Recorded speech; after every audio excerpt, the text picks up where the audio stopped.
La parole est maintenant Madame la Présidente Valérie Létard pour le groupe de l'Union centriste. Vous avez la parole, ma chère collègue.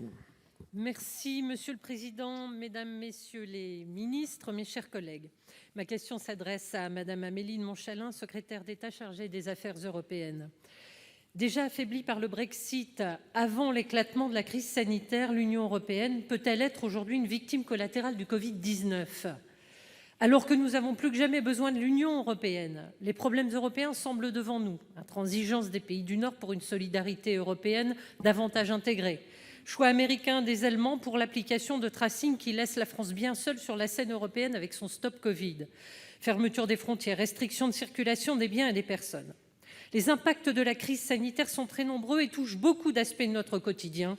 Ce sont autant de difficultés que l'Union européenne aura à surmonter pour permettre une véritable relance. C'est dans ce contexte que l'on observe aussi aujourd'hui des replis aux frontières que l'on n'avait plus observés depuis Schengen.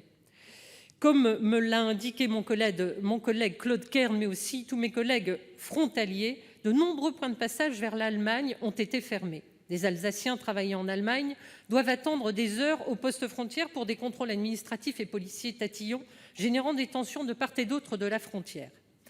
Derrière ces problématiques se joue pourtant l'avenir de l'Europe, dont l'enjeu est bien celui d'une coopération décisive et stratégique entre les États membres. Si aujourd'hui, les États gèrent chacun de leur côté la crise sanitaire, et c'est bien logique, la vie doit continuer et repartir maintenant. Et les échanges transfrontaliers, quelle qu'en soit la nature, s'organiser dans les meilleures conditions de sécurité et de bonne volonté. Dans cette optique, Madame la Ministre, quels sont vos échanges avec nos pays voisins, en particulier l'Allemagne, pour faciliter la situation des travailleurs frontaliers? Plus globalement, quels échanges avez-vous engagés avec l'ensemble de nos voisins pour anticiper la sortie de crise et permettre un retour progressif à la normale ? Dans cette période où nous avons tant besoin d'une Europe qui parle d'une seule voix, d'une Europe forte, relance industrielle, enjeux sanitaires, transition écologique et numérique, nous comptons sur l'action de la France pour qu'une dynamique partenariale européenne puisse être véritablement relancée. Je vous remercie. On vous répond, la parole est à la secrétaire d'État chargée des Affaires européennes, Madame de Montchalin. Vous avez la parole, Madame la Ministre. Merci Monsieur le Président, Mesdames et Messieurs les sénateurs et Madame la sénatrice Valérie Létard. Effectivement, nos concitoyens des territoires frontaliers ne peuvent pas et ne seront pas les oubliés du déconfinement.